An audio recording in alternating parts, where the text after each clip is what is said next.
banyak APBN kita, APBD kita yang berpotensi tidak optimal. Cara penganggarannya saja sudah banyak yang nggak benar.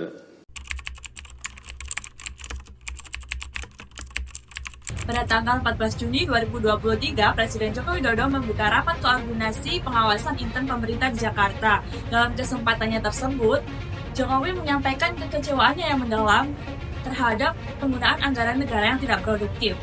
Jokowi menyoroti bahwa banyak anggaran baik dari anggaran pendapatan belanja negara atau APBN maupun anggaran pendapatan belanja daerah APBD dialokasikan untuk perjalanan dinas dan rapat, alih-alih untuk kepentingan masyarakat. Beliau memberikan contoh konkret mengenai anggaran penanganan stunting, di mana dari total anggaran sebesar 10 miliar, sekitar 80% dihabiskan untuk perjalanan dinas, honor, dan rapat.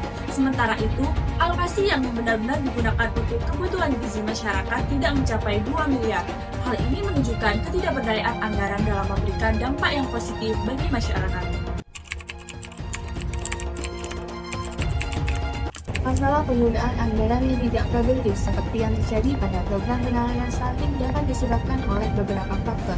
Yang pertama, adanya kecenderungan pada birokrasi yang lebih mengutamakan urusan administratif dan prosedural ketimbang untuk hasil kepada masyarakat.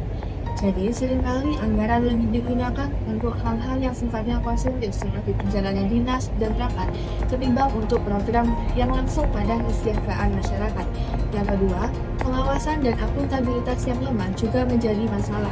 Tanpa ada kontrol yang jelas, para pengambil keputusan merasa tidak ada konsekuensi atas tindakan mereka.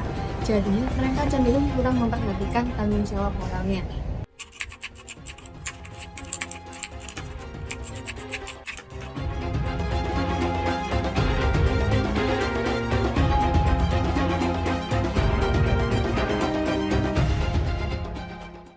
Dalam kasus penanganan stunting, jika 80% dari alokasi dana digunakan untuk perjalanan dinas dan rapat, maka jelas hal tersebut tidak memenuhi prinsip utilitarianisme.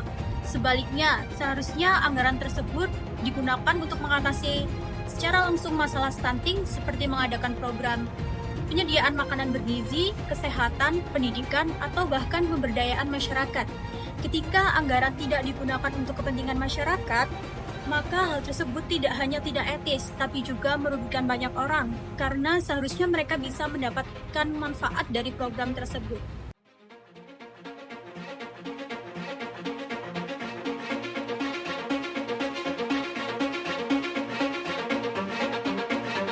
Sangat bertentangan dengan teori deontologi karena ketika pejabat publik mengalokasikan anggaran APBN sekitar 80% hanya untuk perjalanan dinas dan rapat, mereka melanggar kewajiban moral yang seharusnya dana tersebut digunakan untuk kepentingan masyarakat. Tindakan ini menunjukkan kurangnya komitmen terhadap tanggung jawab mereka sebagai seorang pelayan publik. Dalam hal ini, meskipun tindakan tersebut mungkin tidak melanggar hukum karena tidak ada landasan hukumnya, mereka tetap tidak etis karena tidak memenuhi kewajiban moral untuk bertindak demi kesejahteraan masyarakat.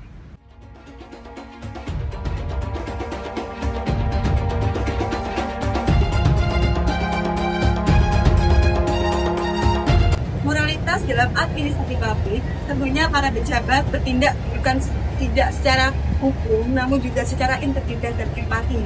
Setiap keputusan yang mereka ambil tentunya berpikir untuk ke depan bahwasanya hal ini penyalahgunaan akan mencipta terhadap kesejahteraan dan juga kepentingan publik. Maka dengan hal itu seharusnya para pejabat dengan nilai moralitas mementingkan kepentingan umum, kepentingan masyarakat guna untuk menegakkan keadilan dan juga kepedulian terhadap masyarakat.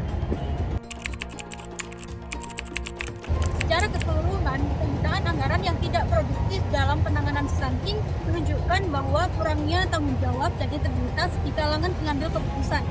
Tindakan yang tidak memberikan manfaat bagi masyarakat serta pengabaian kewajiban moral dan tanggung jawab menunjukkan adanya masalah serius dalam pengelolaan anggaran. Nah, jika dilihat dari sudut pandang etika administrasi publik, tindakan ini tidak hanya melanggar prinsip utilitarianisme, tetapi juga melanggar kewajiban moral. Maka dari itu, pentingnya untuk melakukan pengubahan situasi, yang dimana para pejabat publik seharusnya mengedepankan prinsip-prinsip etika dalam pengambilan keputusan. Memastikan bahwa anggaran memang digunakan secara efektif dan efisien. Dengan demikian, anggaran ini meningkatkan kualitas hidup dan juga kesejahteraan bagi masyarakat, dan tentunya meningkatkan dalam keadilan sosial bagi masyarakat.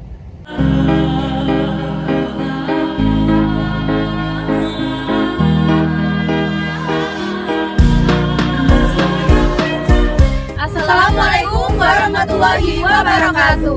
Halo guys, Kami dari kelompok 5 Dengan topik penyalahgunaan anggaran. Perkenalkan, aku Nabila Azaran Budiman. aku Rizka Rahma.